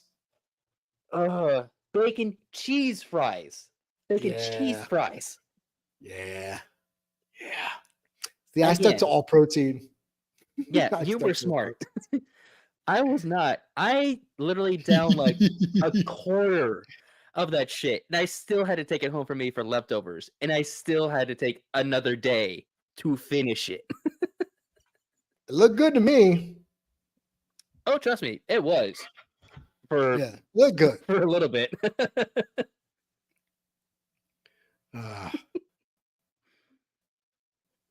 it's something new to you, monkey, but it's called a bath. Go, my children. What? That's just distracting. About time someone kicked you to the curb. Nice work, Brain. You're welcome. Every so often, Goku hits you with like a couple of zingers, and you're thinking, that was funny. That was all right. That was funny.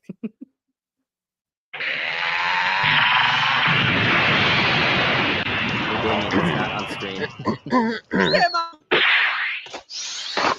You're a cheeky little monkey with your silly martial art. Yes, I know. The funny part is that I have it on. It's just not being shown. Like, it's not off the screen. It's because we moved into the main frame.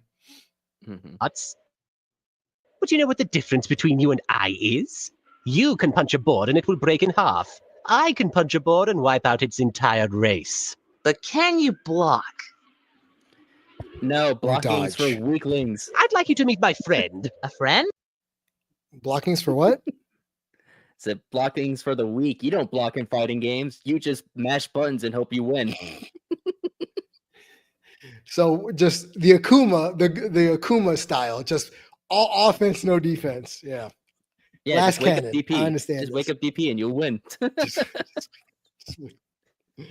Wake up Tatsu. Wake oh God.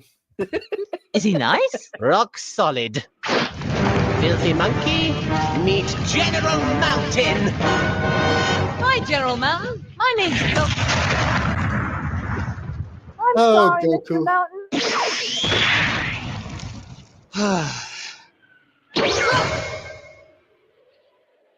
Want to play a game?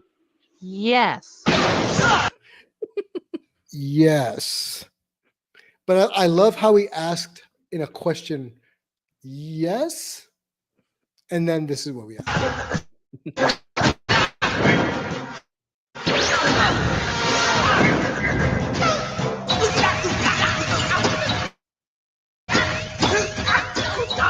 So it's Goku pinball. Got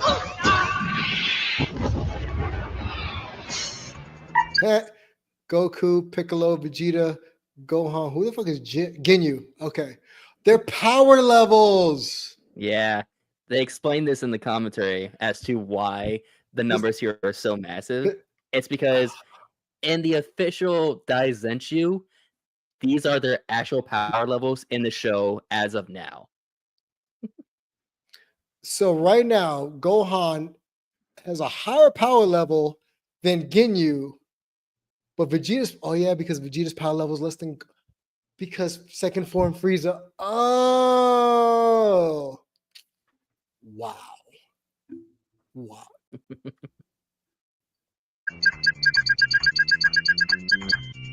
Ass. New game. Hell yeah. You saw that half a Raditz? Yeah, half a Raditz.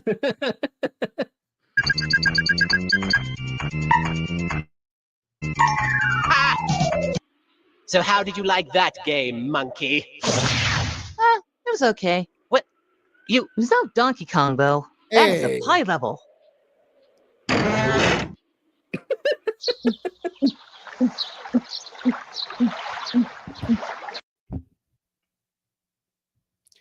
You know me really well. You know how my brain works.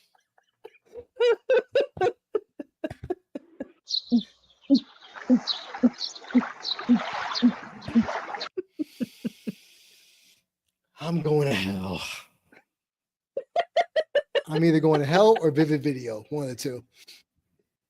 I just love that I know exactly what you're talking about because you don't say a word for a good 10 seconds. You're like, you know me. And I know exactly what you're thinking. And right here, pause it perfectly. Screenshot that, everybody. Namekian jizz on Bulma's face. Guess what? Guess what, Hokage? Guess what? No. Oh no. What? We found the hentai.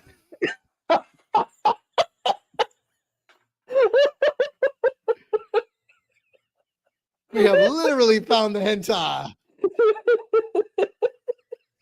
Like, really, Toriyama?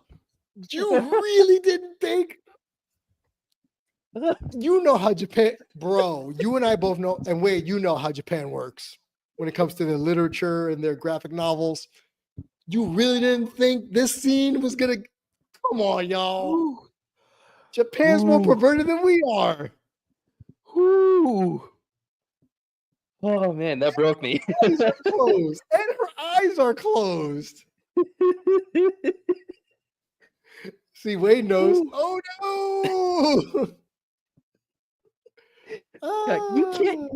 You can't just pause this scene and just throw that fucking joke at me.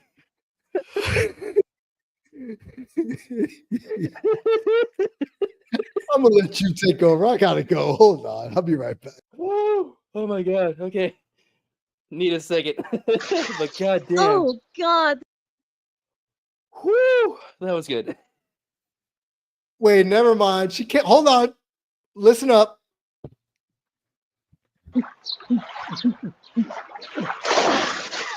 Oh god. That. She yelling the face after yelling out, "Oh God!" I'm done. I'm done. God.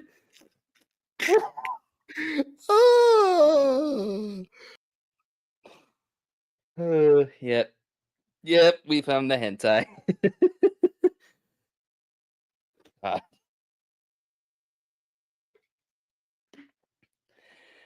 That was so refreshing. God damn, that shit was funny. She said it was refreshing. All right, I'll say it one more time for you assholes like I am.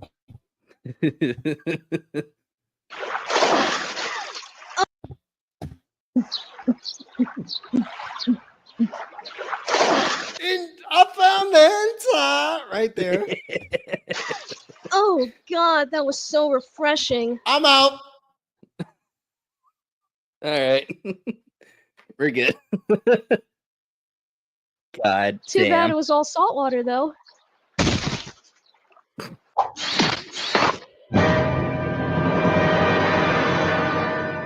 All right then. How about this for another game? I'll fight without using either of my hands. Okay, then I'll fight without using my shirt. I think you're missing the point. Fight time now. Why the fuck would you ever fight with your shirt? You never got fight with your tail. shirt. What do you think this is a game? Well, you said it was a game. I was being coy, you imbecile. I'm trying to kill. What are you doing? Stop it!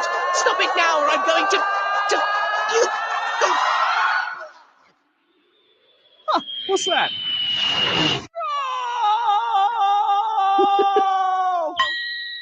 Anime logic that vomit was He's gone. contained I'll in have to one keep form on all the guard. way towards All my Cohen. vital areas. Launched several yards away. My most vital area.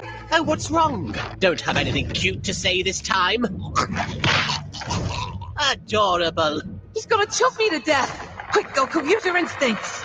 Ah, son of a mother. You One of punched the me in things the that I really face. like about You bit Goku, my tail. whenever you pin him into a punched me in corner the where face. he You can't bit get out, my f***ing he will tail. go Yeah, back well, to I his still primal haven't used my instincts shirt. and Then I fucking win. bite you. Yes.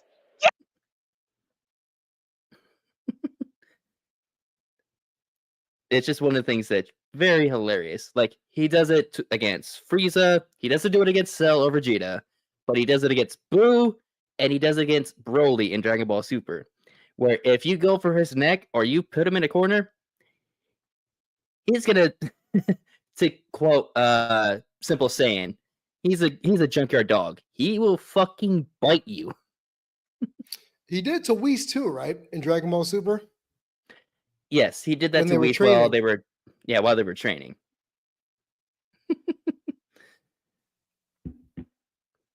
But yeah, I just find that shit funny. Yes. You win.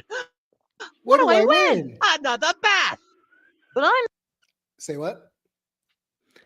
No, I was just saying that I still find that shit funny just whenever Goku bites people. And this upcoming scene, I love this smash cut. Excuse me. Not dirt. Just tell me when you need to come up for air. Crap! Lungs filling with water. Muscles hurting. Brain. Status report. Frozen peas. That's not good. That's not good Oh, at all. Kakarot. Kakarot. Wake your bitch ass up. Oh, you know what? Screw this. Wake up, dumbass! Vegeta? You're failing your race, Kakarot. Frieza is unlike any opponent you've ever faced. You need to embrace your heritage. Become the Saiyan that you were meant to be. Why are you naked? Valid question. Why are you naked? It Why is a was he very good naked? question. Especially in like OG canon, they never explain why he's like naked because it's just No, it's him not explained. visiting and No.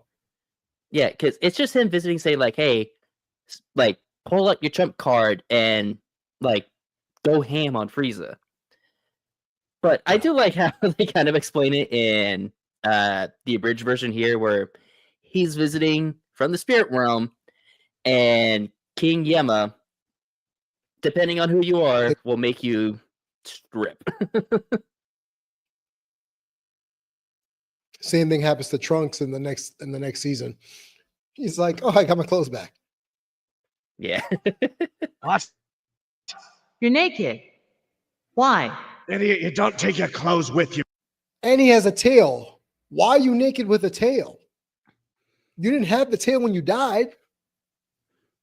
Yeah, it got cut off Dragon by Ball. Yajirobe. When you die. Well, I did. What? Yeah. Say what?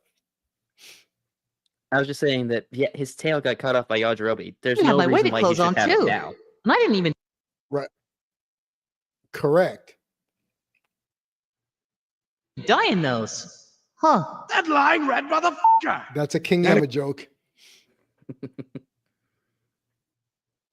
Anyway, listen, Kakarot. Inside you is the primal burning fury of the Saiyan race.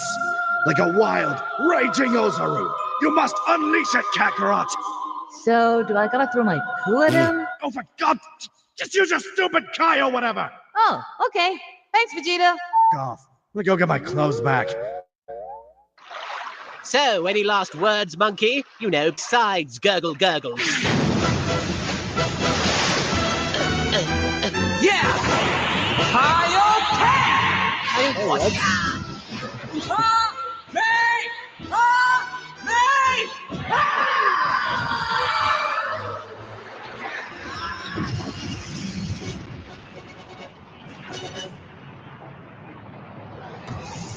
I do enjoy the fact that they didn't forget about the Kaioken because it was such a big deal in the first season that they legitimately brought it back and said, "Oh yeah, I still have that." But the funny part is the running gag is that Goku kind of forgets his techniques. Like he forgot he had the Kaioken. In season 3, he forgets he can do instant transmission. So this is par for the course. It is. And I also do like that at this point right here, they still do the Kaioken, Kaio what joke, and Frieza is the only character to be like, to put a stop to and be like, no, seriously, Kaio what? And get an answer. Even though it's not the actual, like, Kaioken It's not answer. the answer. And Hold on one second. this is technically before we ever get to Boobits. Technically, this is the last Kyle what we get until we get to Boobits. Wait, we do? Yeah, because Huh. after this, there's no more Kyle Ken, so there's no reason for him to make that joke anymore. And the only time that it ever gets brought back is in the Boobits, where we meet the Supreme Kais. That's it. Ah, okay.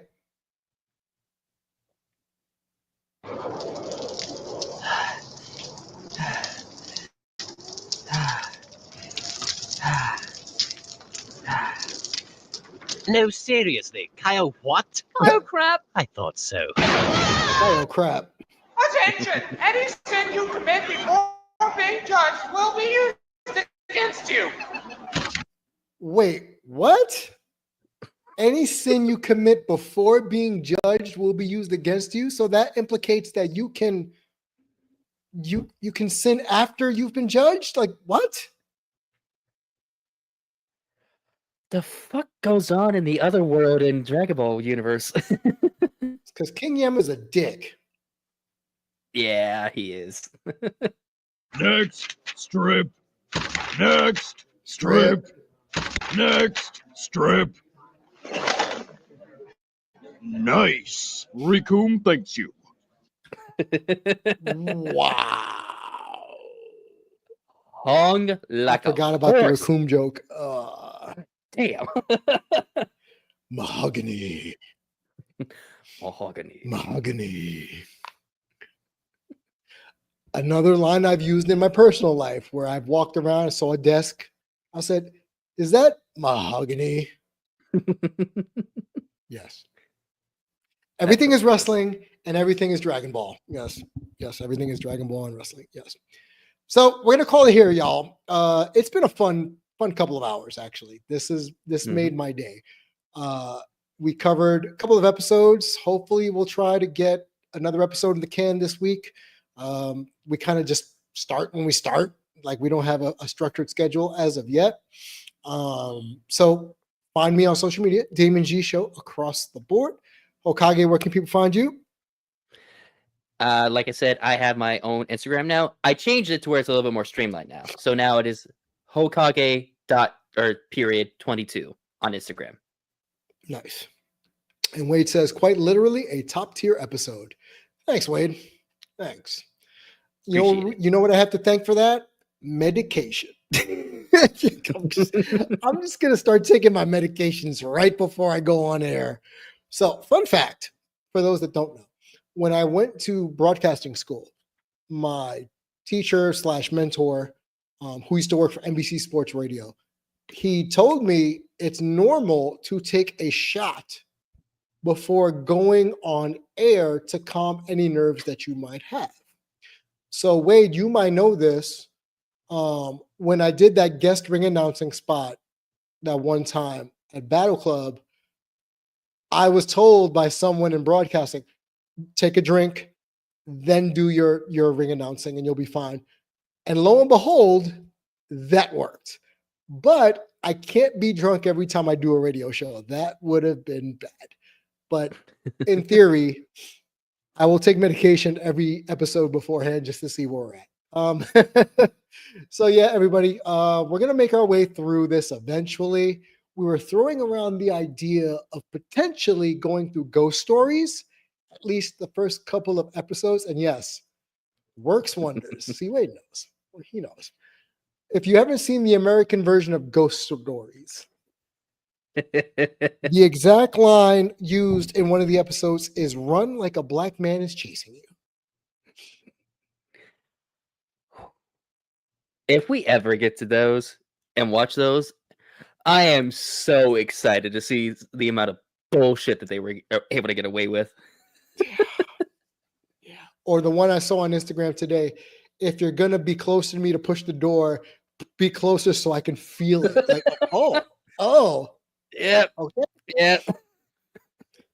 And the thing about, if you ever watched the anime Ghost Stories, what happened was it didn't do well in Japan. So when it was brought over to America, they said, fuck it, wing it. Do whatever you want to do with it. You know, the licensing rights, the distribution rights. So they just literally took outtakes or made it seem like it was outtakes. And just how we talk here on this show was how the voice actors treated Ghost Stories. So we may do that just on a special event. Hey, if anyone wants to make a donation for us to cover Ghost Stories or any other anime, please feel free. Damon G Show on Venmo or on Cash App. I will gladly take your donation and split it with Hokage. And we'll do whatever cartoon you want. Because of people like Wade, I've had to do Rambo, Great. People like D Owls, aka Jerry. I've had to do Clerks, which was horrible. The New Kids on the Block, the Care Bears. I did Gem because someone wanted to pay me to watch Gem. Truly outrageous. So if you want to see me suffer, my suffering requires payment. As weird as that sounds, pause. But if you want to make a donation, you want to pay for an episode from me and Hokage to cover a specific cartoon of your wanting, feel free to make a donation over at my Venmo or Cash App at Damon G Show. So remember, kids, just because you have an intellectual property does not mean it needs to be made into something else than what it originally was meant for, i.e. toys that are cartoons, or cartoons that turn into toys. Looking at you, Rambo, looking at you, Chuck Norris. God damn. But we'll catch you next time on the rewatch. Peace and be well.